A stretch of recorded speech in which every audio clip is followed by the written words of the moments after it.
días. Buenas. ¿Qué te gusta lo del buenas,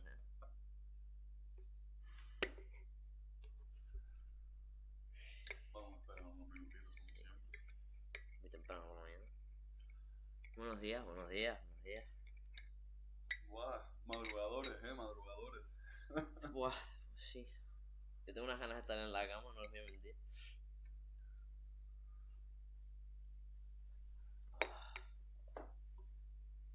Buah, Bueno, como verán, hoy solo estamos Hacha y yo. ¿sí?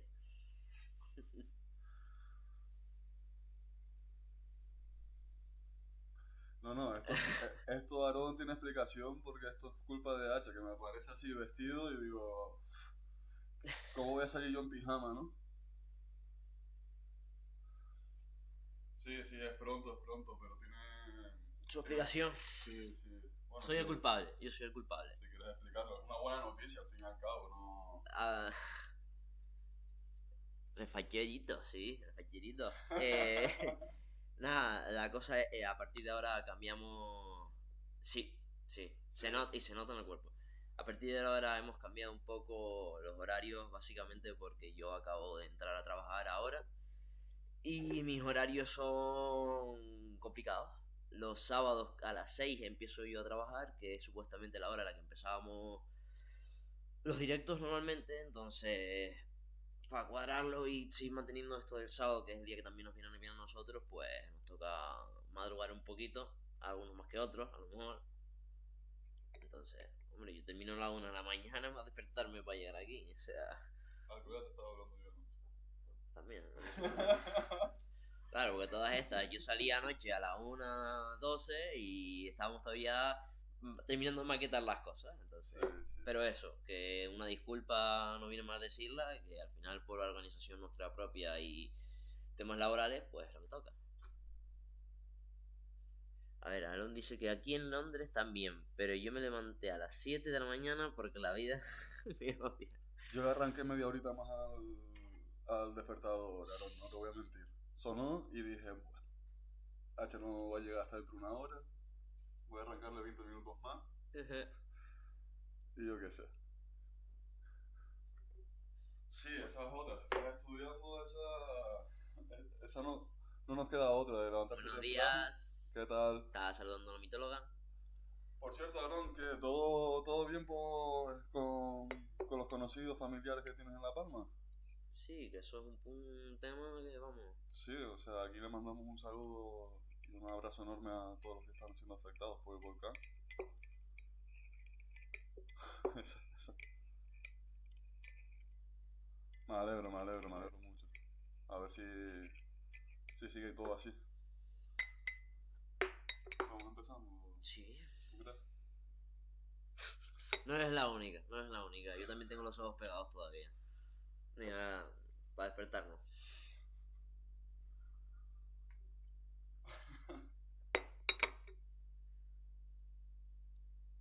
Pues sí, pues sí, pues sí.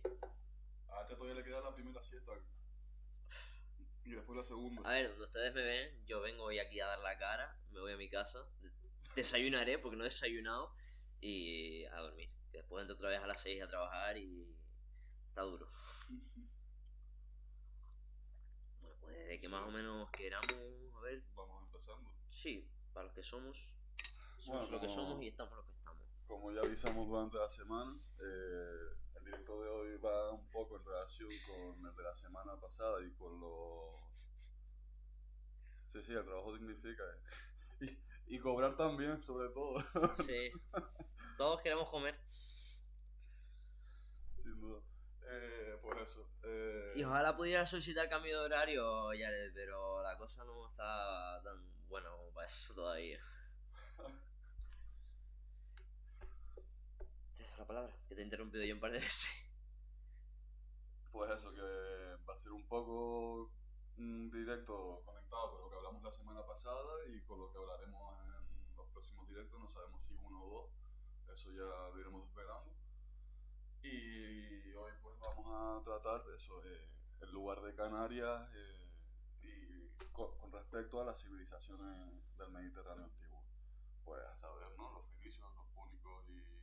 fenicios púnicos y romanos, básicamente. Vamos a ir un poco... Bueno, si quieres puedes ir poniendo el PowerPoint. No estaría mal. A ver, los ajustes técnicos. Se nota que no estamos acostumbrados a que sea así de temprano, ¿no? Va, perfecto. Vale, pues como ven ahí, lo que intentaremos es dar un poco un contexto histórico, acercarnos a las fuentes textuales que tenemos, a las fuentes arqueológicas, y en conclusiones, pues bueno, lo que hablaremos es en cómo se encuentra ahora mismo el estado de la cuestión y lo que quieran preguntar, seguir charlando y tal. Sin más, yo creo que podemos ir introduciéndonos, que bueno, antes de pasar al contexto histórico... Obvio, San Borondón siempre en nuestros corazones. Es verdad que sale San Borondón en la imagen, no lo había visto. No, estuviste rápido, estuviste rápido. Sí. Bueno, estuvo más rápido que tú y todo. Ya, tampoco es muy difícil a esta hora, Pues bueno, nosotros lo que queremos es un poco, antes de pasar al punto del contexto, explicar que en la actualidad no se niega que las islas hubieran sido conocidas por estas civilizaciones, pero sí hay un debate en torno a si había una interacción de carácter permanente o continuado en el tiempo con establecimientos de relaciones e incluso desarrollos en una posible colonización. Y básicamente pues lo que iremos también tratando es puntos importantes de espacio-temporal, ¿no? Al fin y al cabo también hay que tener en cuenta que esto ya podemos ir pasando de cualquier letra, ¿no? Hay que ir entendiendo de que Canarias, aunque aquí no aparece en la imagen porque sale mucho más abajo, es un área marginal respecto a donde se desarrollan nuestras civilizaciones antiguas. Si me quieres interrumpir porque... No, estaba aquí. Porque obviamente HG que está atento al chat porque no lo tenemos delante, entonces hoy va a ser un poco... Sí, bueno, después tenemos también programado como un espacio aquí de medio debate o medio charla ya después, porque tampoco queremos alargar mucho este directo. También porque hay cosas que vamos a tocar ya en las próximas semanas. Pero sí, podemos hablar después un poquito de eso, que es San Borondón y todas estas cositas, y cualquier cosa que les interese a ustedes. Vamos, invitadísimos a preguntarnos y a discutir y hablar aquí lo que haga falta. Y también, pues bueno, lo que hemos dicho en nuestros otros directos, intentaremos que esta primera temporada sea un poco... ir introduciéndonos poco a poco en el tema, pero sin profundizar mucho, para también nosotros tener directo en los meses siguientes. No nos vamos a quitar material para ahora. Sí, ¿no? Bueno, aunque también te digo, yo para los meses siguientes ojalá pueda ponerme a tocar tema nórdico, que ya tengo. Tocaremos tema nórdico, hablaremos también de la historia de Portugal si Dios quiere, de Japón, de todo, intentaremos, pero no vamos a adelantar cosas en ese sentido, vamos a centrarnos en esto. Como decíamos, pues bueno, Canarias ocupaba un área marginal respecto a estas civilizaciones. Una de las cosas que tenemos, o que ciertos investigadores nos dicen que tenemos que tener en cuenta acertadamente, es la ocupación efectiva que tuvieron estas civilizaciones en el norte de África, o por lo menos en la fachada atlántica del norte de África, que como vemos aquí en la imagen, pues vemos que el lime romano llegaría más o menos hasta un poquito más abajo de Salah, ¿no? Que es donde en teoría estaría más o menos eso, el límite de los registros arqueológicos, bueno, todo este rollo. Hay que explicar también limes. Cuando hablamos de limes, ¿se entiende lo que nos referimos con limes? Vamos a ver si respondo. Frontera. Sí, coño, va. Coño, perdón, me salió del alma. Dios. A ver, lo que me refiero es... Sí. Vale. Por si alguno no lo conoce, limes, lo que nos referimos es a la frontera que establece el Imperio Romano, en este caso, entre sus territorios en el norte de África con lo que vendrían a ser el resto de tribus o de sociedades nómadas o seminómadas que hay en África. Claro, con todo lo que le queda al sur. En este caso, con todo lo que le queda al sur, exacto. Estamos hablando de la frontera. De las provincias de África. Y en este caso de la Mauritania tingitana, ¿no? Pero bueno, el tema es que se entendía que este era el espacio máximo de ocupación y por lo tanto de rastros arqueológicos, textuales y todo estos tipos de fuentes, pero también tendríamos que hablar de un caso que algunos autores denominan como excepcional, puede serlo, que es el islote de Mogador, que Ahí tienen las banderitas puestas. que vemos en la imagen de la derecha. Pues bueno, se trata de... Es curioso porque es un asentamiento que siempre empezó a tratar desde mediados del siglo XX para adelante y donde se han establecido dos fases de ocupación. Una entre el siglo VII y VI antes de Cristo, que estaría asociada a la ocupación fenicia, y otra ya más reciente, denominada fase romana, que estaría datada entre el periodo de Augusto y hasta mediados del siglo IV después de Cristo. Lo que sostienen los investigadores, o al menos parte de ellos, es que durante ambas fases fue un enclave vinculado con actividades comerciales, pero no tanto con el tema de la púrpura, que ya entraremos un poquito más adelante con esto, sino con el aprovisionamiento de la madera del Arbor City.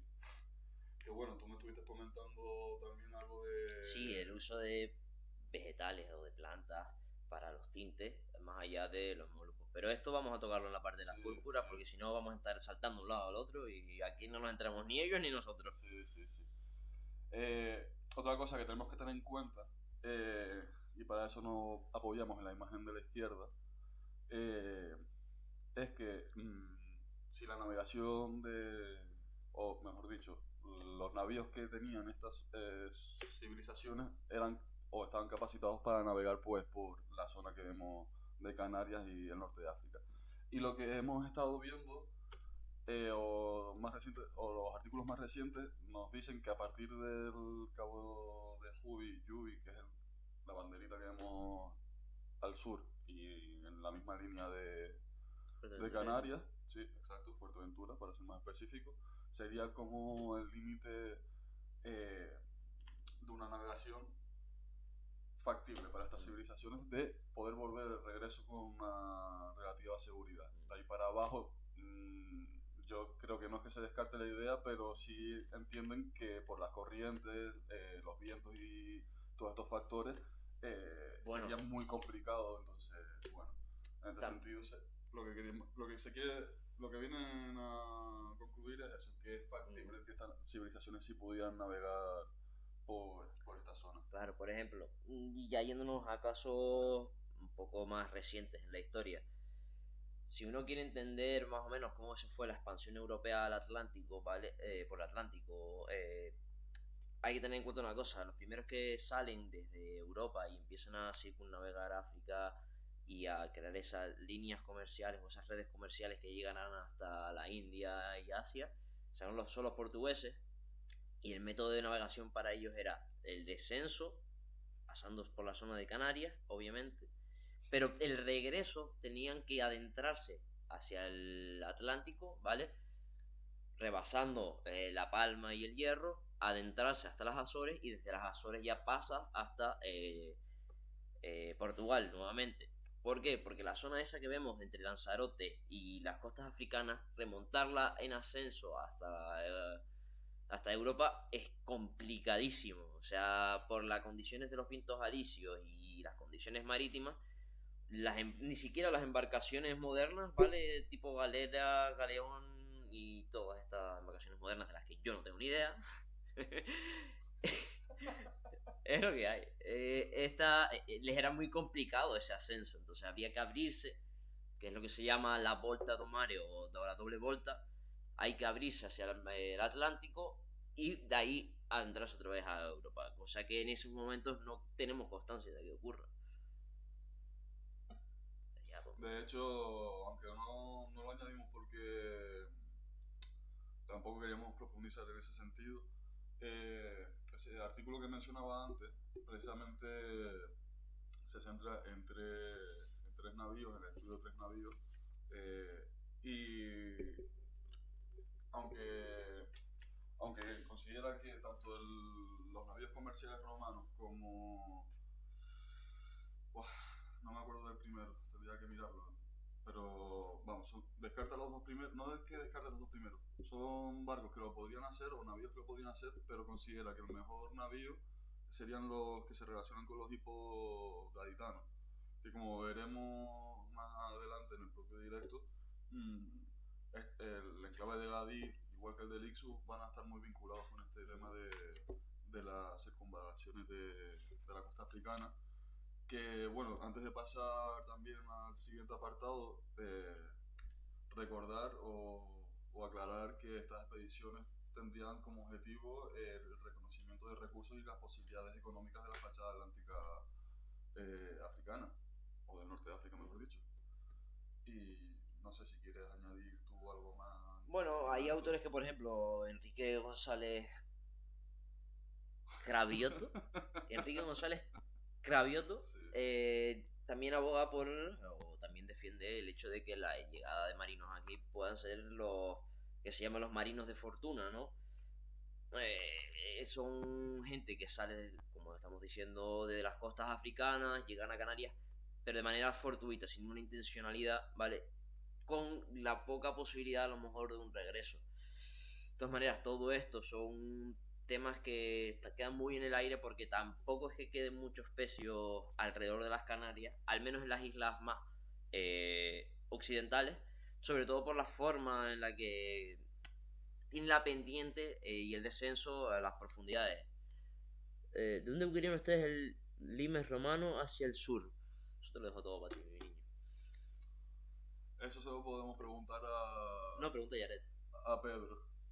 Al Romano 6 en un día. Es que lo siento, pero no controlo yo tanto de... Roma no es el fuerte de ninguno de nosotros dos.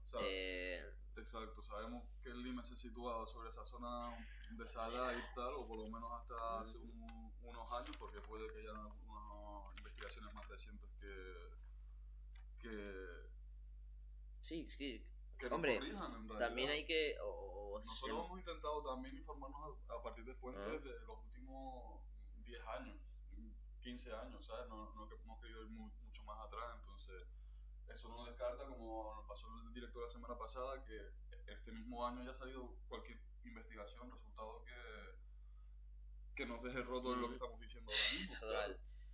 Hombre, lo que sí podemos decir es que desde tiempos de Augusto hasta al menos Trajano, que es lo que yo también he tocado un poco, sí que vemos que esa frontera del sur se va expandiendo, sobre todo con los conflictos en el norte de África, pero que eso ya lo explicaremos muy superficialmente en las próximas diapositivas. Pero eso. ¿Algo más que quieras añadir tú al respecto de tal? No, sí. ¿Y si hay alguna duda aparte de tal? Que lo que se ha descrito a la derecha del todo viene a ser, pues, como queda claro lo que se ha encontrado, el material que se ha encontrado hasta principios de la década de los 2010 en el enclave de Mogador. Bastante interesante. Bueno, vale. Ahora nos metemos un poquito con el tema de las fuentes textuales. Como ven, tenemos lo de las afortunadas de Plinio, que ya nombrábamos la semana pasada. Y bueno, un poco los autores que hemos tocado vienen a defender que todas estas menciones de localizaciones, denominaciones y características relacionadas con Canarias en la tradición grecolatina vienen a ser anecdóticas, aunque es cierto que los primeros estudios historiográficos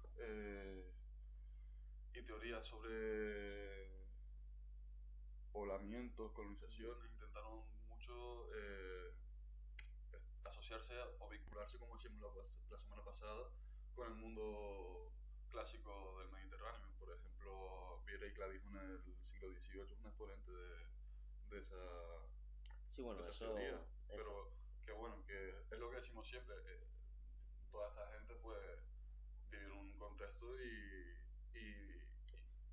no tenían pues los conocimientos, los medios que tenemos hoy en día como para... Hombre, también ahí tenemos que anotar una cosa, y es que desde como dijo Nara, tanto Viera y Clavijo como Gaspar Frutuosa, que fue un escritor, un historiador, un etnógrafo eh, de las Islas Azores, ¿vale? Le Canarien, la crónica de los franceses con la llegada a Canarias, Fray Alonso de Espinosa, otro cronista del siglo XVII en Canarias, y Abreu Galindo, todos nos hablan de el contacto y algo que ya entraremos ahora en un rato, que es la deportación de los pueblos del norte de África por parte de romanos. Si bien no todos dicen romanos, ¿vale? Abreu Galindo sí se atreve a decirlo. Frutuosa, por ejemplo, dice que es en tiempos del emperador Trajano. Entonces hay varios autores clásicos, perdón, hay varios autores de la Edad Moderna que sí que relacionan mucho el mundo mediterráneo y cómo ellos llegaron a Canarias a justificar el poblamiento, Sí, el asentamiento o sí, muchas de esas el teorías contacto que era hay. sobre todo para justificar el derecho de conquista y Exacto. colonización. O sea, claro. Exacto, exacto. Pero bueno, dicho lo de que ponen en duda el valor histórico de muchas de estas tradiciones grecolatinas, lo cierto es que también destacan el pasaje que les poníamos la semana pasada de Plinio, o por lo menos a Plinio en general, como una fuente de la que sí se puede extraer cierto valor histórico. Por ejemplo, con el tema de las afortunadas, eh, que es muy relevante porque sitúa esas islas cerca de la costa africana. Entonces hay autores que han entendido como que es una referencia segura de las Islas Canarias. De hecho, se veía en el mapa de antes, Fuerteventura, no sé si está a 100 kilómetros de la costa africana. Sí, creo que quedan 100 kilómetros y si no son menos. Más o menos. Entonces, es bastante cercano. Además, en el caso de Plinio, por ejemplo, lo que estábamos hablando antes, eh, si no me equivoco, y en base a los estudios de Alfredo Mederos Martín y Gabriel Escribano Cobo, yo voy a darle siempre los nombres porque esto no lo he dicho yo, esto lo dicen ellos. Plinio fue el praefectus classis misenensis. Dirigió la flota, ¿vale?, del mar Tirreno con su base en Misena, Nápoles, durante el periodo imperial de Vespasiano. Entonces, estos dos autores consideran que Plinio tuvo acceso a documentos escritos donde podrían estar los documentos marítimos o los documentos de los periplos, ¿vale?, los viajes que realizó Juba II, aunque también es discutido, me estabas diciendo antes, Sí. que Juba II hubiese hecho esta... De hecho, es el artículo de un profesor que nos dio clases, Delgado, José Delgado Delgado. José Ascensión Delgado. Exacto. Que él se moja y descarta que esa expedición se realizara, pero cree o plantea que es plausible que las noticias que recoge Plinio si fueran reales y que procedieran originalmente de la Gadir Fenicia, que es lo que estábamos diciendo antes, de que siempre va a estar muy relacionado estas teorías. Es más, creo que también José Álvarez Delgado. José. Sí, vale. Que se cabía. No sé si se acuerdan cuando hablamos en el primer fuero, no, en el segundo, en el de poblamiento, creo que fue cuando nombramos a Antón y a Álvarez Delgado. Bueno, pues Álvarez Delgado también habla eso, del hecho o la posibilidad de que el relato de Juba fuese gaditano y que fuesen ellos los que documentasen las islas y que llegase al conocimiento de Juba o del Imperio Romano. No, es interesante porque también va lo que decíamos antes en relación a los artículos ese, de que precisamente el hipo porque tengo entendido que no es que sea un avión concreto, sino una especie de navío que tiene esas características similares. El hipoi o los hipoi, hasta donde yo sé, tienen esta denominación básicamente porque el mascarón de proa es un caballo. De ahí el nombre, hipoi. Tiene unas características similares, si bien no todos son iguales, pero viene en relación a lo que decía este artículo de que era probablemente el barco de la antigüedad, siempre hablando en términos comerciales, porque el artículo descartaba el análisis de barcos de guerra, por ejemplo, que creo que nos nombrabas antes, no sé, no recuerdo por qué, o me los nombraste incluso antes del directo, Wow. Estamos por la mañana, entonces ya estamos un poco, todavía estamos un poco espesos. Pero era interesante porque eso, hablaba sobre todo de los gaditanos, Sí, sí, sí. que ya veremos también que se relaciona también con la búsqueda de bancos de pesqueros y todo este tema. Mm. Pero bueno, lo interesante y antes de darte paso a ti para lo de Berebere contra Roma, lo interesante de este fragmento de las afortunadas de Plinio, según Chávez Álvarez, que también fue profesora nuestra, y Tejera Gaspar, permite asegurar que el conocimiento de las islas por los romanos se había producido al menos desde finales del siglo I antes de Cristo, que es un poco lo que ya decíamos nosotros la semana pasada también, ¿no? Sí, sí, O sea, sí. no es algo que... Es más, si lo o intentamos ponerlo en relación, y volviendo al tema de Juba, que al final es de donde concebimos que sale este periplo, aunque Delgado, por ejemplo, se muestre contrario, es que Juba entra o es entronizado como rey de Mauritania por Augusto en el año 25 antes de Cristo, si no me equivoco, es decir, ese cuarto de siglo antes del cambio de la era. O sea que podría más o menos estar de acuerdo. Y es más, tanto Alfredo Mederos, como decía antes, como si no me equivoco era Tejera, afirmaban este periplo tuvo que situarse entre el 19 antes de la era y el 10 después de la era, es decir, coincidiendo con el periodo en el que jugará el rey. Como el rey vasallo no es el término, no deberíamos decirlo así, sino el rey dependiente de Roma. No, y además también cuadra con lo que decíamos de la segunda fase esa de Mogador, que empezaría con el periodo de Augusto. Entonces, como que las fechas son, son muy similares, no sé. No sé, yo creo que ahora te tocaba comentarles una historia muy curiosa sobre... No. Lo de los bereberes, ¿no? Bueno, sí, sí, sí. Vale, a ver, también esto hay que entenderlo, como estábamos diciendo antes, tanto los etnógrafos, Gaspar Frutuosa, los relatos de Canarieri, Fray Alonso de Espinosa y Abreu Galindo, se basan básicamente en un documento que el que ya habíamos hablado, que es el Testamento de los Tres Hermanos, que misteriosamente desapareció antes de que Abreu Galindo terminase su libro, donde se recoge también el hecho de, primero, la leyenda de las lenguas cortadas, que ya más o menos creo que está más que comentada en los directos que hemos hecho, y si queda alguna duda, pues al final del directo podemos volver a retomarlo. Lo que hablan es de unas deportaciones por parte de Roma, en el sentido de la relación que tiene Roma con las Islas Canarias, el conocimiento de las Canarias, pero no se defiende en ningún momento una presencia continuada por parte de Roma en las islas. Lo que sí es verdad es que se habla esto de lo que se denomina la deportatio, en este caso la deportatio insulaum, ¿vale? Que ya lo hemos nombrado, básicamente porque las tribus del norte de África, hay que entender esto, ¿vale? Tras las guerras civiles que hubo en Roma, con la de César y posteriormente la tercera, que fue la de Augusto contra Marco Antonio y Cleopatra, ¿era? Hay que confirmar.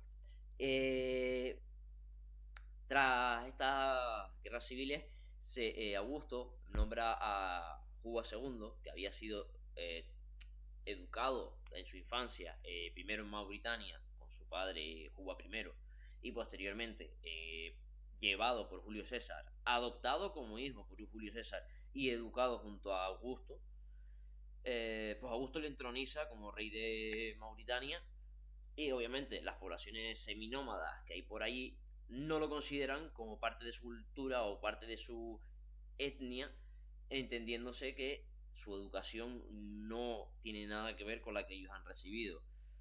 Esto mezclado con los problemas de que los nómadas buscaban realizar una transhumancia, que por su lado Roma se oponía a esto, dado que implantó un sistema sedentario, ¿vale? Pues al final lo que se sugiere es que tras una serie de revueltas que duran desde el primer siglo hasta el cuarto siglo, sí, creo que era el cuarto siglo después de la era. Eh, Todos estos conflictos al final llevan a que se haga una deportación, pero volvemos a lo que decíamos antes. Tampoco hay un documento que te avale esto. No contamos con el documento de Cuba o de alguna autoridad en Mauritania que solicite esta deportación, ni ningún documento por parte de los emperadores, ya sea Augusto, Tiberio, Calígula, hasta Trajano, que evidencien o que aprueben esta deportación.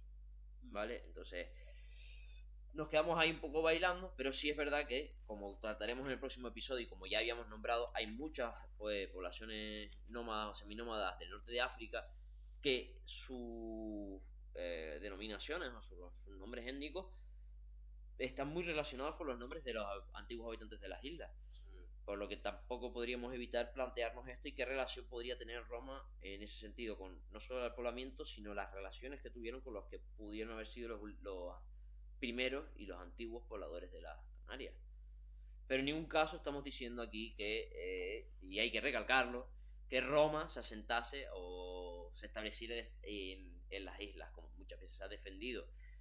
Se defiende que con el hecho de que Juba haya llevado su expedición en torno a África, lo que buscase era asentar nuevos o buscar nuevos emplazamientos de producción y que fueran rentables.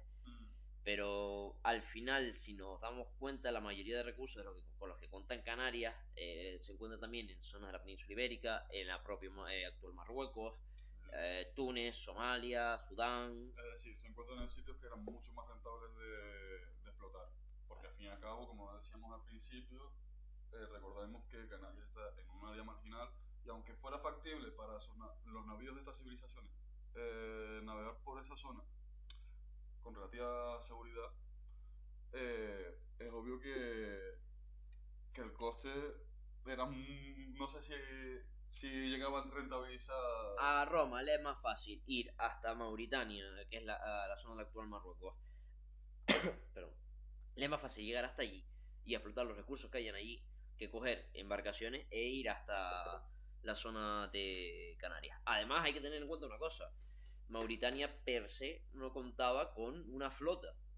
Entonces, para que se pudiese hacer esto, Roma tendría que enviar una flota hasta Mauritania y que de Mauritania accediese al resto de los puntos a los que quisiesen llegar, lo que significa un mayor gasto o una menor rentabilidad, ¿vale? Para este cometido, ¿no? Entonces, al final tampoco es que sea rentable hacer tal movilización de recursos, ¿no? Claro, ¿no? Y además que otra cosa es que tendríamos que tener algún registro de ruta comercial, no entiendo yo, ¿no? O sea, debería haberse establecido, como he leído en algún autor, eso que, vamos a ver, si tú se tuvieras incorporado de manera permanente o continuada, no permanente, pero sí continuada en el tiempo, enclaves comerciales de explotación por esta fachada atlántica, que menos que haber registrado esas rutas, ¿no?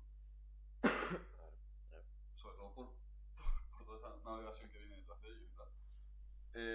No sé, si no quieres añadir algo más. No, yo creo que con esto es suficiente porque ya después, si nos metemos a hablar aquí de todos los conflictos que hubieron y tal, hablamos más de Roma y la ocupación del norte de África que de Canarias. Al final lo que nos interesa aquí, lo que nos ocupa es Canarias. Exacto. Bueno, otras fuentes de información que tenemos, como vemos en pantalla, son los periplos, que suponían relatos fieles de exploraciones, en este caso, lo que nos ocupa a nosotros, de la costa atlántica del norte de África. Y como decíamos antes con respecto al relato de Yuba o la expedición de Yuba, pues pueden llegar muy contaminados, obviamente, eso lo sabemos de prácticamente cualquier tema que nos queramos acercar de la etapa antigua, medieval, moderna e incluso contemporánea, o sea, no nos vamos a engañar. Por ejemplo, el periplo no, y el propio, no, me refiero a las fuentes contaminadas, el propio ejemplo ese que decíamos, que si los conocimientos de la expedición de Yuba sale de Adir, hasta que llega Plinio pasa por un par de manos, entonces Eh, Eso es a lo que nos referimos cuando decimos que están contaminadas, lo que no quiere decir que no podamos sacar valiosa información de... Ujú. Analizarla de manera crítica al final, como cualquier documento. Hay muchos, hay varios ejemplos de periplo. Nosotros no queríamos estar introduciéndonos en cada uno de ellos porque no es a lo que íbamos con el directo de hoy. Probablemente, como decíamos antes, lo dejaremos para directos futuros. Futuros que se soliciten. Y que se soliciten, sí, como... y, y vamos a pasar un poco a un ejemplo como Sí. es el periplo de Anon. Como estaba diciendo Nara al final, el periplo de Anon, pues se trata de un periplo de, ahí bien dice Anon, que era un cartaginés, si no me equivoco, de entre el siglo IV al V antes de Cristo, ¿vale? Que... Sí, siglo IV al V.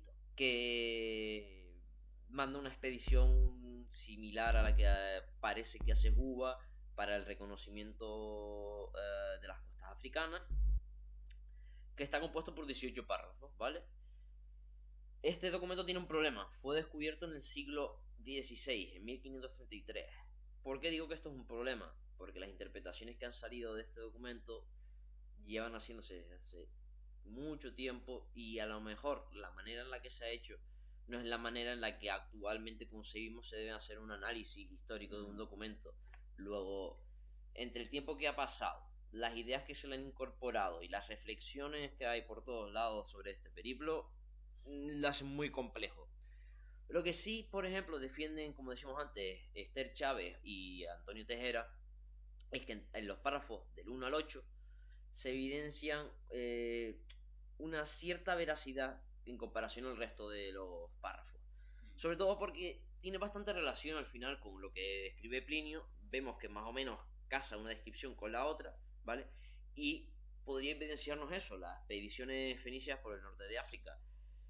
Y también, por ejemplo, la isla de Cerne, como se denomina dentro del periplo, es la que tanto Esther como Tejera identifican como la isla de Mogador, defendiendo que podría ser el primer asentamiento de la isla o del islote por parte de los fenicios. Interesante, claro. Siendo, claro, y ubicando más o menos el transcurso del periplo, pues eso es lo que estaba diciendo, siglo IV. Y más o menos es un poco ese el contexto que hay que dar. Tampoco vamos a profundizar mucho más, tampoco hay mucha más evidencia más allá de esto. Y lo dicho, del párrafo 8 al 18 parece que ya es más ficticio que real. Se habla de una isla que se llama la isla de los gorilas, por ejemplo, que déjame que lo busque un segundito entre todos mis papeles y todas mis notas. Se habla de eso, de la isla de los gorilas, pero que claro, tampoco queda claro qué isla podría ser, ni siquiera si era una isla real. Se sugiere, o en este caso lo sugiere Enrique González Cravioto, que la isla de los gorilas que se describe aquí pueda ser las Islas Canarias, pero en ningún momento parece o... Claro. Es que ese es el problema que tenemos cuando nos enfrentamos a la geografía mítica. Exacto, exacto. Al final está todo tan edulcorado y tan mitificado que poder afirmar que en este caso la isla de los gorilas sea una de las Islas Canarias muy complejo, sobre todo también por los cambios propios que han habido, es decir, ahora mismo es el momento perfecto para hacer este símil. Si alguien tiene una foto de hace un año de La Palma y ahora ve un vídeo de La Palma, algún gorila queda en las islas, eso seguro. Bueno, que lo pregunten al dueño del Loro Park a ver si quedan gorilas, a ver si cerramos eso ya. ¿Qué estaba diciendo yo? Se me acaba de ir. Se me acaba de ir completamente. Buah. Bueno, pues me acabo de perder. Dios, lamentable. No te acuerdas ni por dónde iba, ¿no? No, me fui con lo de la isla de los gorilas. Sí, yo también. Y se me fue. Vale, gracias, Aarón. Dios. Ah, la fotografía. Vale, claro. si alguien ve una foto... Gracias, Aarón. O sea, con lo de los gorilas me partiste. Si alguien ve la foto de La Palma de hace un año y ahora ve los vídeos que están saliendo actualmente y sobre todo lo que viene a ser ese crecimiento que está teniendo el volcán, vemos que hasta la propia orografía de la isla de las Islas Canarias puede haber variado con las sucesivas erupciones.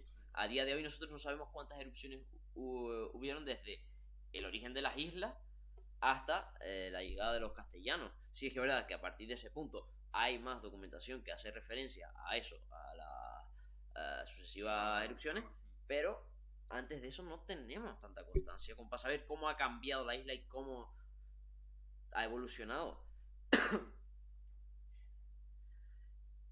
¿Es cambio como la palma? Sí, básicamente. Por ejemplo, caso de esto puede ser el... Por ejemplo, esto también yo en lo que me estoy centrando, que es los estudios del mundo nórdico, también se habla muchísimo. Es decir, actualmente Suecia, ¿vale?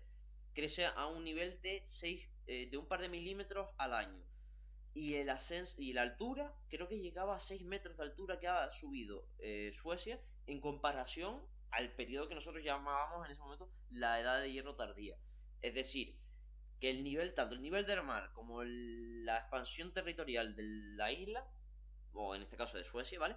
Varía con el tiempo. No podemos concebir que se mantenga estático un territorio durante tanto tiempo. No es un territorio como el nuestro que es volcánico. Exacto. O sea, es complicado, claro.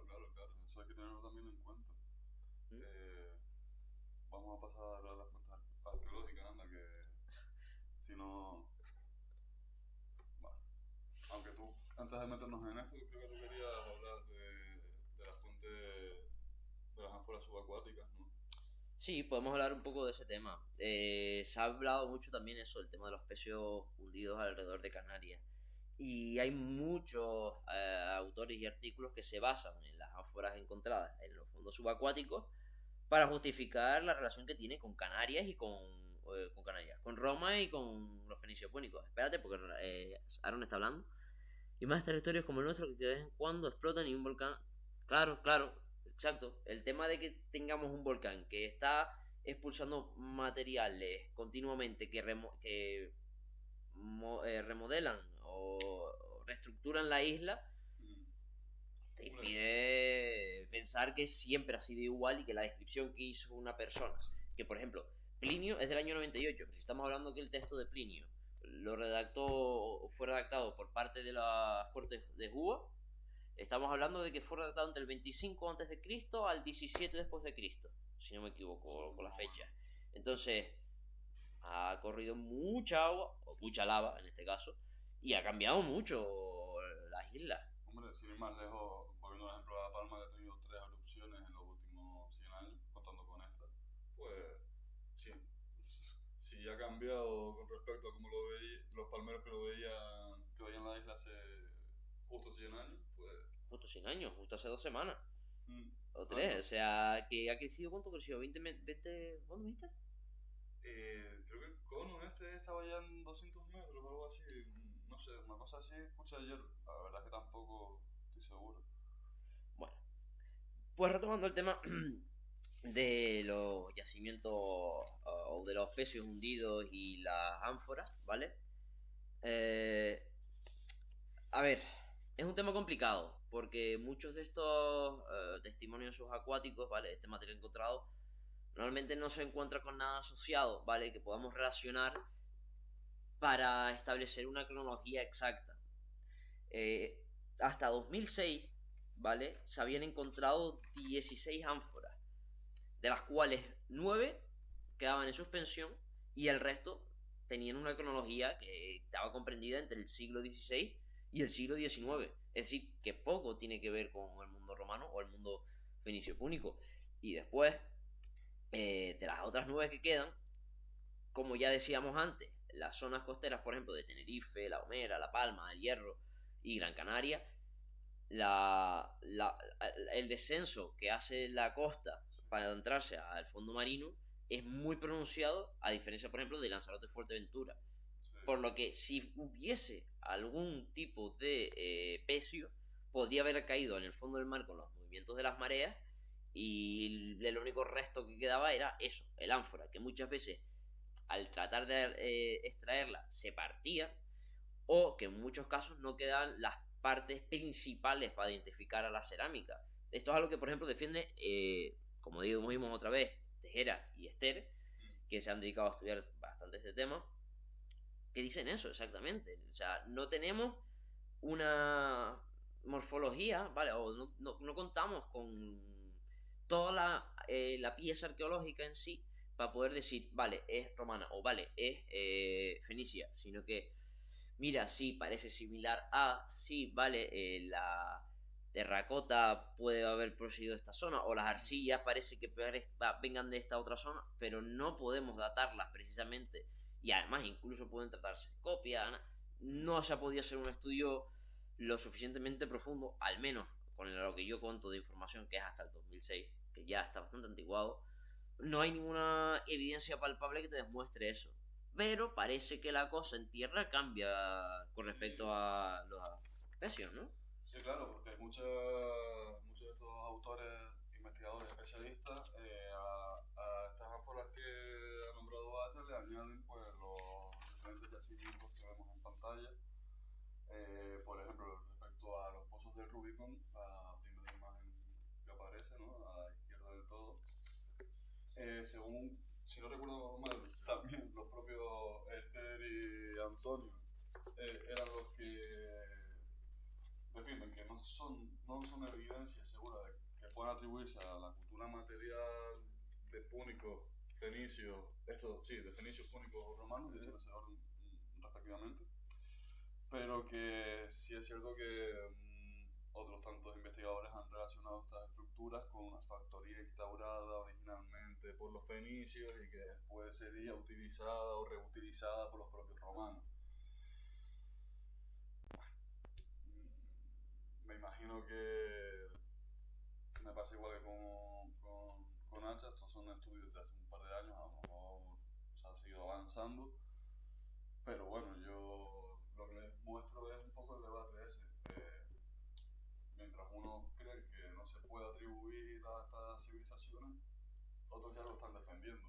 Hombre, por ejemplo, Pablo Atoche Peña sí que nos afirma, bueno, Pablo Atoche Peña y María Ángeles Ramírez Rodríguez, todos estos nombres que le estamos dando y todos estos artículos que hemos usado, después al subir los vídeos a nuestro canal de YouTube, pondremos una bibliografía en la descripción del vídeo para que cualquiera que le interese pueda acceder y contrastar la información y sacar sus propias opiniones. Y si no nos preguntan directamente si les interesa, nos preguntan y les pasamos el artículo o lo que sea. Pero esto, Pablo Atoche y María Ángeles sugieren que, bueno, sugieren no, nos indican que tanto en Lobos como Bebederos, Buenavista, el Rubicón, se encuentran materiales metálicos, ¿vale? Además de eso, ánforas romanas, que eso evidencian la existencia y una presencia al menos. No, pero es que claro, está adelantando al bebedero.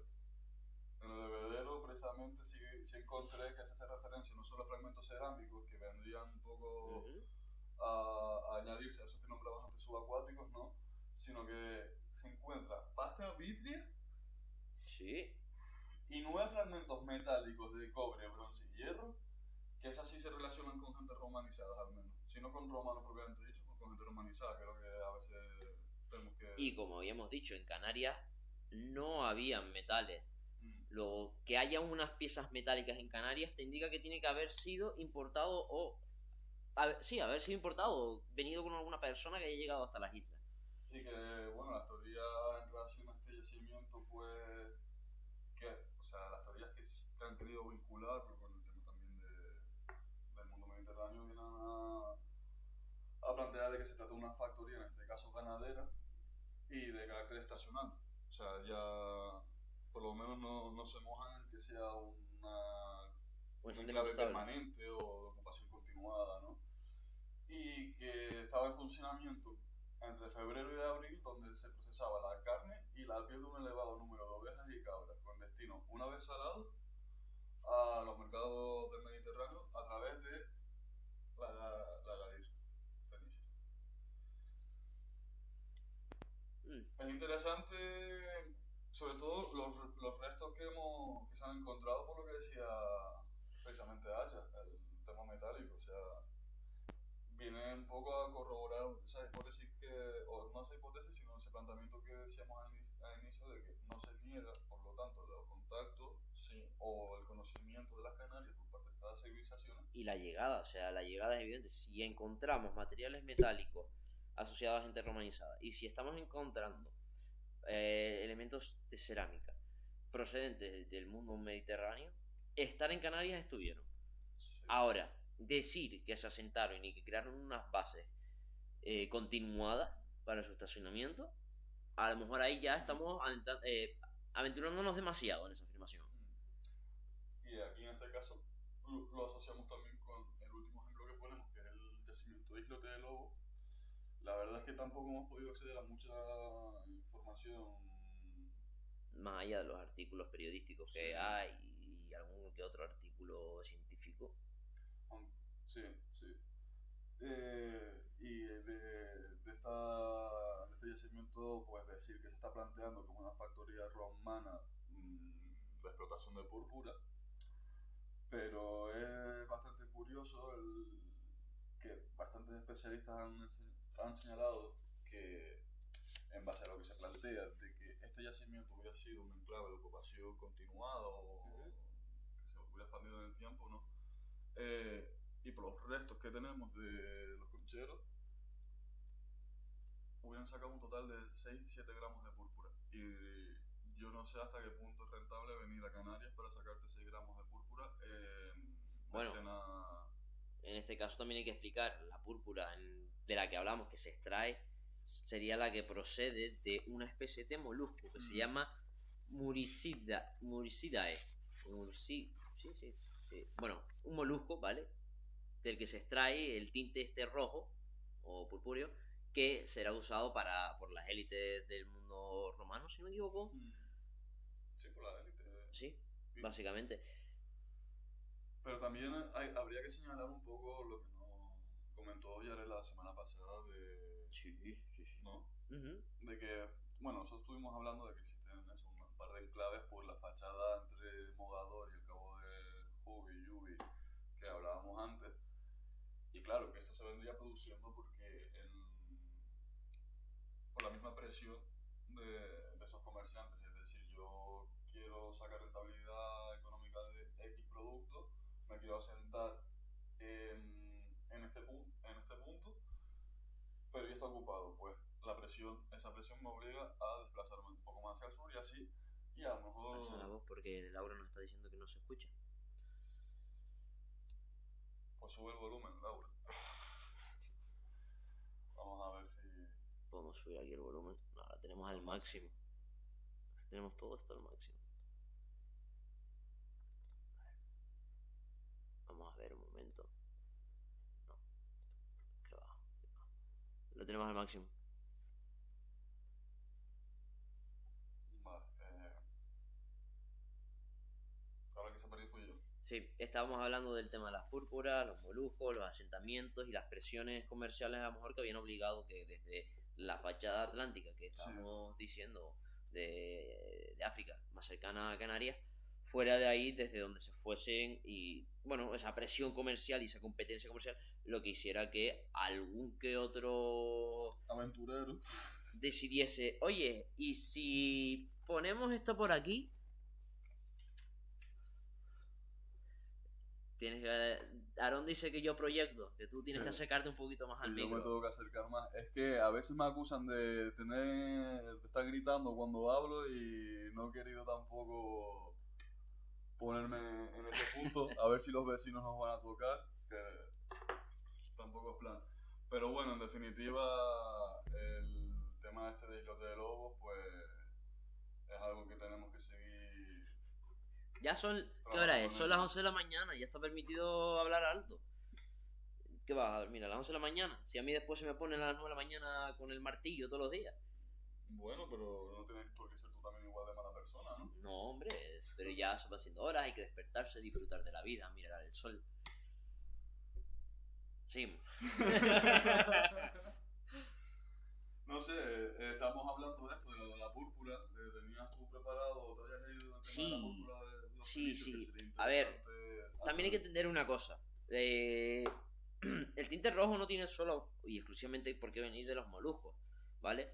Pueden venir de ciertas plantas. Por ejemplo, aquí, la gente que sea de Canarias conocerá el trago, ¿verdad? Sabemos que la savia del trago es rojiza. Pero es que además, este drago no se encontraba solamente en Canarias. Hay evidencias de que especies de dragos similares a las que tenemos aquí se encuentran en Marruecos, en el actual Marruecos, y en Cádiz también. Además de encontrarse especies similares en Somalia, en Sudán y en bastantes zonas del continente africano.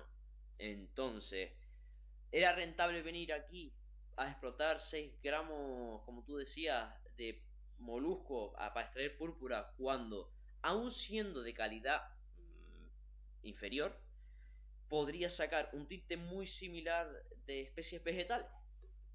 Eso es algo que también hay que preguntarse. Es decir, si tú en Cádiz contabas con unas especies vegetales de las que podías extraer ese tinte rojizo, en un sitio más cercano, que a lo mejor era más rentable y que también se encontraba en el continente africano, vas a arriesgarte a ir a una isla donde solo puedes extraer un número limitado y asentar una factoría completa y que dure en el tiempo por 6 gramos, como estamos diciendo.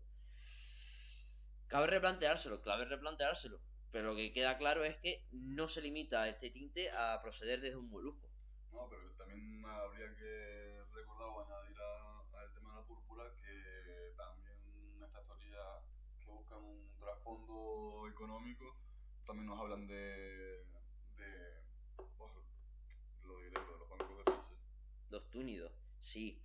A ver, por ejemplo, Soraya Jorge Godoy, ¿vale? Esto es de un artículo que ella escribió en el año 1993 que recoge Antonio Tejera y Alicia Gaspar en Berberos contra Roma. Ella nos habla precisamente de, primero, que el exilio de las poblaciones son hechos por los fenicios y no los romanos.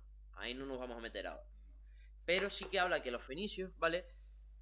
Llegan a Tenerife y trasladan a un pueblo en busca de explotar los recursos de Tenerife, que en este caso sería la explotación del garum, que si no me equivoco, y cualquiera que sea más versado en este tema puede corregirme, pero si no me equivoco es esa pasta hecha con... Sí, el mejunje ese de pescado. Y todas las materias que de esto derivan, ¿vale? Entonces se planeaba una posible factoría en Tenerife. A ver, como con todo lo que ocurre con los fenicio-púnicos, a ellos se destacan por el contacto silencioso en su forma de comercial, ¿vale? No sé si lo conocen más o menos o saben cómo va, si no, lo resumimos muy rápidamente. Consiste en que yo soy fenicio, yo me acerco a la costa, dejo una mercancía y el pueblo con el que quiera comerciar se acercará a ese material cuando yo me haya alejado, habiendo un intercambio de materiales hasta que se considere que hay un cierto equilibrio en el acuerdo del intercambio. Esto muestra una cosa: no queda registro material evidente para demostrar un contacto o un intercambio de productos entre una y otra cultura. Pero tampoco se ha encontrado ninguna, o que yo sepa, no hay evidencias de una factoría fenicio-púnica en las islas en la isla de Tenerife, por ejemplo. Entonces es un poco complicado. Y lo que decíamos, si en este caso es para extraer el tinte rojo, ¿vale? El tinte de la púrpura, tú, aparte de tener los dragos aquí, tienes esos dragos, como decíamos, en Marruecos, en Gadir, en Somalia, en Sudán, zonas cercanas al continente o al mundo clásico, ¿vale? A las civilizaciones mediterráneas, que no les donde no les es necesario ponerse en tanto peligro y en tanto riesgo. Y también para evidenciar un poco esto, el contacto con el mundo fenicio-púnico, también se habla de varias cosas en las que, bueno, aquí uno puede estar más o menos de acuerdo hasta cierto punto y hay otras cosas que ya, pues creo que queda claro y evidente que no son. Primero, hablan de la presencia de las representaciones de Tanit, ¿vale? De Tanit y Balamón. Sería la representación típica de la piedra fundacional de las ciudades por parte del mundo fenicio-púnico. Si alguien no sabe más o menos cómo viene a ser, ¿vale? Les voy a enseñar aquí el precioso boceto que hice. El precioso tiene todo, ¿vale? A ver si desde aquí se ve, espero. A ver si se ve. Yo creo que se ve, ¿no? Con el delay aquí. Ya, espérate, es que a mí me está saliendo ahora. Que estoy empezando a doblarlo ya. Vale, más o menos esta es la representación que se viene a decir que existe en Canarias. Bueno, que sí, Ya, que porque está siendo documentada. Eh, que tendría cierta correlación con las representaciones que hacían de Tanit en el mundo fenicio púnico. Pero claro, aquí también, por ejemplo, yo me replanteo ciertas cosas. ¿Hasta qué punto esto te va a demostrar a ti que son fenicios púnicos los que llegan aquí? Es decir, tenemos que entender que hay un contacto entre las poblaciones que se encontrará después en Roma, que son las seminómadas o nómadas en el norte de África, ¿vale? Que antes de que Roma se asentase, tuvieron contacto con el mundo fenicio púnico. Entonces, podría haber un cierto sincretismo o una cierta adquisición de esos conceptos culturales por parte de estos pueblos. Puede ser. No soy un experto en el tema al final, pero sí me replanteo esa duda. ¿Hasta qué punto es una reinterpretación por parte de los aborígenes o hasta qué punto es una pieza que realmente proceda del mundo fenicio púnico? mm, Otras evidencias de las que se hablan es las inscripciones que se identifican como las neopúnicas. Ya Laura estuvo hablando en el episodio que dedicamos a poblamiento, estuvo hablando un poco de ese tema de que yo les voy a recordar un poco un par de cositas. Perdón. Que era una variante o el líbico bereber que hay en Canarias, del que nos queda evidencia en los petroglifos. Es una variante tardía y periférica del líbico oriental y del Numidia, sería, ¿no?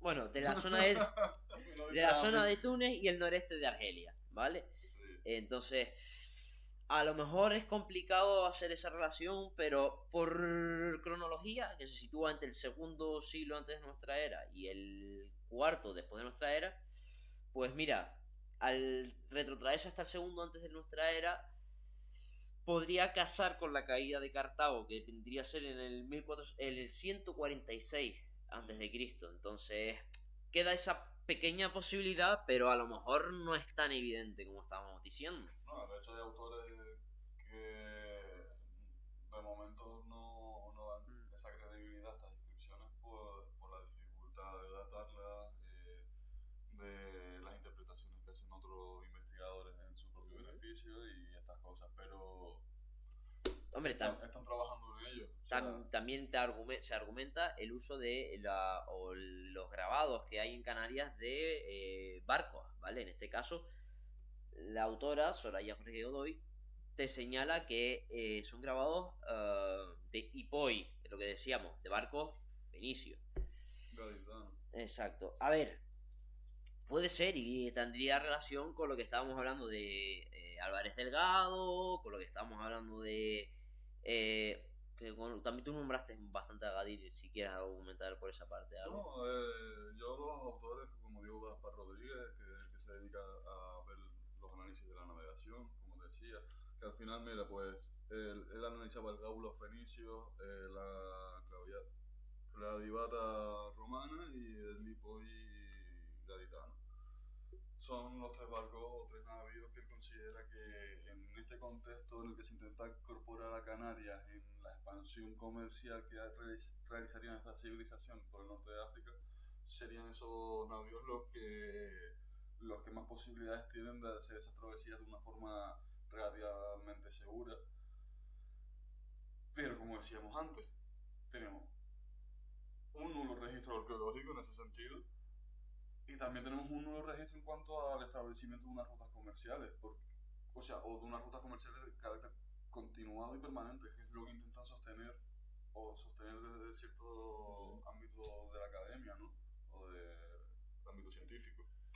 Entonces, yo por ese lado es lo que me hace más poner en duda, ¿no? También aquí decir, nosotros por ejemplo, en esa asignatura que se llama Canarias 1, donde vemos todo esto, sí se nos muestran todos estos grabados barquiformes, Sí. con formas de barcos, pero claro, a mi juicio, desde yo siendo el que ha visto ya esas representaciones, tampoco soy conocedor de la tipología de todos los barcos, pero me cuesta muchas veces reconocer si se trata de eso, un barco clásico o del mundo Sí. antiguo, o pudiese tratarse de un barco Eh, moderno. había uno, no sé si era aquí en Tenerife, precisamente abajo en el sur, que sí estaba claro, o parece claro que es un barco ya, pero de esta etapa medieval moderna de cuando de los contactos con los Claro, europeos, tenemos que pero entender, o sea, las primeras evidencias o los primeros testimonios con los que contamos de llegada de europeos es en el siglo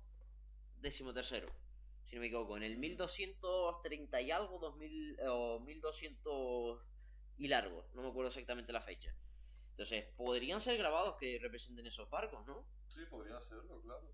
O, pues como mismo a lo mejor hicieron esos grabados pues con los europeos, haberlos hecho con estas civilizaciones, porque estuvieron de paso. Es que el tema es ese, nosotros lo que no podemos hacer, y ya esto ya es con un poco ya a modo conclusión, ya hemos un poco expuesto el tema, es eso, nosotros lo que creemos que podemos asegurar es que existe ese contacto o ese conocimiento, pero no estamos tan seguros o no nos mojamos en cuanto a poder decir que hubo unos contactos permanentes en el tiempo o continuados, que es lo que viene a sostener cierta parte Y bueno, de la ya investigación. el último argumento que te dan es que, por ejemplo, ciertos yacimientos de Gran Canaria, como es la cueva pintada de Galda, es un hipogeo fenicio. Ahí ya yo lo veo un poco más, un argumento que flaquea un poquito más, sobre todo por las representaciones artísticas que hay dentro de la propia cueva, que parecen que están más asociadas al mundo aborigen que al mundo fenicio, ¿no? Sí, sí, no, a mí me da, o sea, cuando estuvimos, bueno, Yo no estuve. no con Nacha, pero sí con Laura, cuando estuvimos presentes hace 2 o 3 años, esa es la interpretación que yo hago, o sea, por lo que la información que hemos recibido nosotros en el grado, en la línea de hacha estaría más cerca de los aborígenes o incluso de esos posibles pobladores que hablábamos la semana pasada, de esas tribus que con gente romanizada o vinculados con fenicios púnicos, es que me cuesta creerlo. De todas maneras, hablando de la cueva pintada, un yacimiento que si tienen la oportunidad vayan a visitar, porque en el pleito insular aquí nos va ganando Gran Canaria.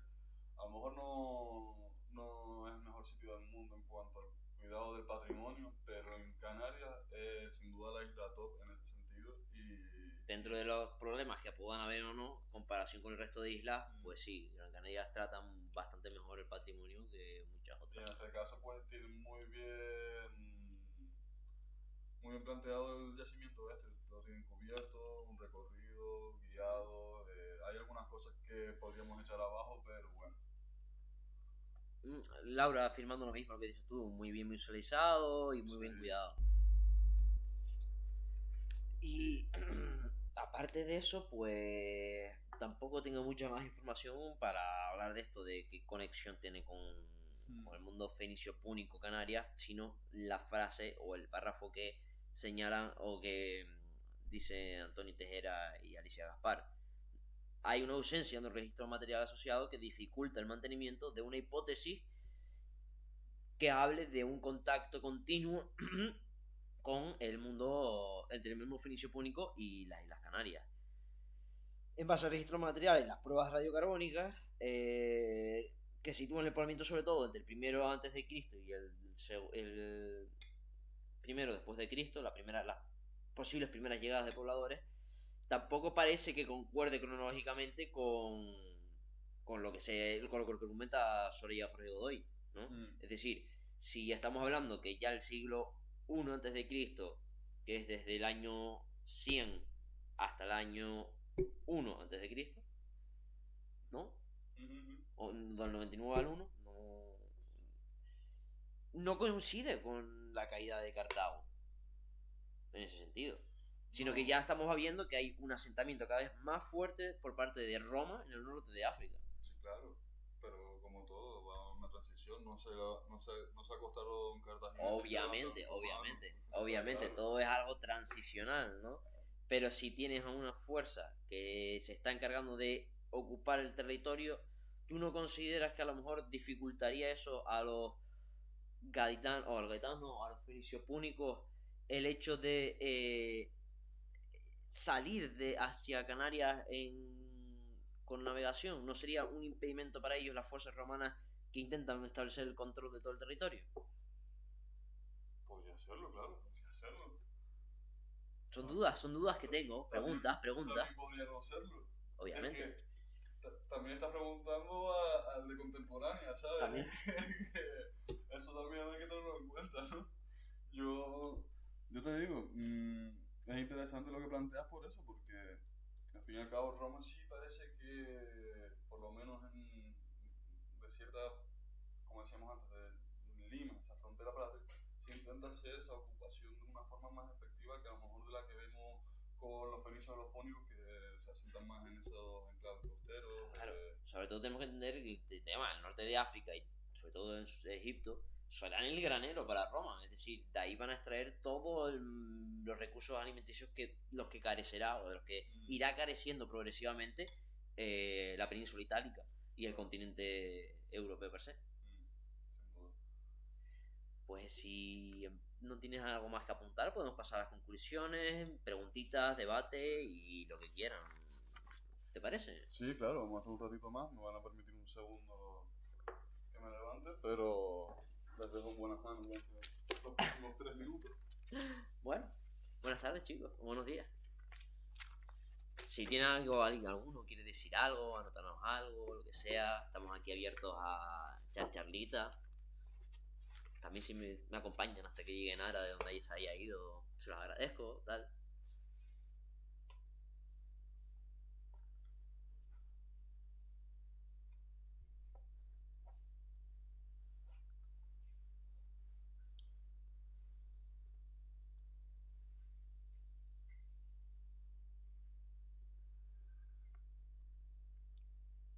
La verdad que al final, como estábamos diciendo nosotros desde hace ya tiempo, este es un tema que es muy complejo, al que nunca, o al menos hoy, no vamos a darles ninguna respuesta ni ninguna solución a qué es lo que ocurre, pero... Decimos que... Uah, pues mira, el caso de Islote de Lobos, sé que lo lleva la UL a través de Carmina, María del Carmen del Arco Aguilar. Y la hermana. No me sé el nombre de la hermana. No sé, los mismos apellidos. Eso sí, desde luego, es la hermana, ¿no? O sea, hasta ahí llegamos. Y Rubicón, el bebedero y el resto de claves que ya habías nombrado tú también, ¿lo lleva la UL o lo lleva la Universidad de Las Palmas de Gran Canaria? Ni idea, la verdad es que es una información que ni busqué. Exacto, te acaba de romper, ¿eh? Sí, también es verdad. Aarón, ya te estaba cogiendo cariño y... Mira, gracias. Mercedes del Arco. Mercedes del Arco.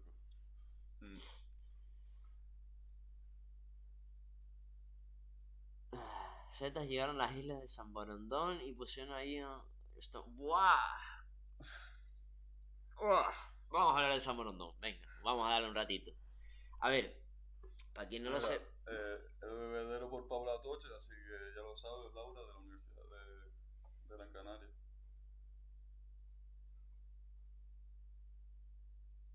Buah, pues ahora sí que la verdad que me pillas porque yo el tema de la arqueología en Canarias tampoco es que lo tenga muy al día. Estoy más metido últimamente con mi tema nórdico y una sorpresita que va a ir para el jueves, ¿no? Pero de la que no vamos a decir nada. Bueno, no vamos a decir nada. Todavía no, quedan días. Sí, venga, vamos a meternos con San Borondón, que ya están pidiendo también. A ver, lo que sabemos en Brondón es que exactamente la fecha creo que era periodo medieval, si no me equivoco, ¿no? Llega un fraile irlandés, ¿vale? A Canarias y dentro de su... dentro de su viaje que hace, ve una isla de la que habla, donde se suben hasta... o acceden a esta isla. Y de repente se dan cuenta que la isla en sí es una ballena. Es una isla que se va a mover y de la que nunca habrá una posición exacta, sino que va variando su posición en torno a las islas. Lo que se dice últimamente, o lo que sabemos, es que eso es un efecto del reflejo de la isla de Tenerife o Gran Canaria con el mar una frente a la otra, que parece que exista después una isla entre ambas, que es lo que tradicionalmente se llama como San Borondón, pero que obviamente siempre ha quedado del folclore canario al final y ya forma parte de nuestra historia. Dice Jared que el Rubicón, yacimiento normando, en mayúscula, que no quede claro, lo está llevando Esther Chávez de la URU, una profesora de arqueología que nos dio a nosotros y que, aparte de una gran profesional, es un amor de persona, todo lo tenemos claro, ¿no? Y por María del Cristo de las Palmas y Baraca Arqueólogo desde... No, Baraca Arqueólogos, entonces será Baraca Arqueólogos, entiendo Jared que será tipo algo así como ProRed y este tipo de empresas. No, pregunto. La verdad que Jared sabe muchísimo más de estos temas que nosotros, Sí. controla muchísimo más de arqueología. Sí, o sea, le pueden dar la lata. Sí, me da una empresa. Pues también ya le has contestado las dudas a Laura. Sí, básicamente. Hombre, lo de San Borondón es curioso también, ahora que está también el tema del volcán, porque se podría haber llamado así lo que estaba saliendo en el Hierro, ¿no? El volcán subacuático ese que al final no llegó a salir. La podríamos haber bautizado como San Borondón, ¿eh? Sí, ¿no? La La octava verdad. isla. Bueno, La ahora ya la novena, la novena. Ahora ya la novena. novena. Pero sí, sí, sí. Al final es eso, es un mito, es una leyenda de un fraile irlandés. Hasta tampoco es que sepa demasiado yo de esa leyenda. Pero hasta donde sé es eso. Era una isla que concebían que era una isla móvil, una isla que en sí era un monstruo marino. Y que iba rotando, que iba desplazándose a lo largo del archipiélago y nunca tenía una posición exacta. Y que había documentado eso el fraile Sam Brandán, que era un fraile irlandés, en su crónica del viaje que hizo a las Canarias. Exactamente fecha, no me acuerdo. Sé que tenemos un hilo nosotros guardado donde hablamos también de ese mito, pero Mm, no me acuerdo de esa fecha y la verdad que tampoco me preparé mucho el tema de San Borondón para el directo porque no... Al final es eso, es una leyenda y es algo del folclore, pero que es precioso de sí, no, tenerlo. claro, toda esa mitología. Siglo octavo. Chequea a ver si es siglo octavo San Brandon. Por ahí. Vamos a ver, yo. Es eso. Esto lo leí hace tiempo y lo he dejado bastante de lado últimamente. ¿Qué encuentras tú por ahí?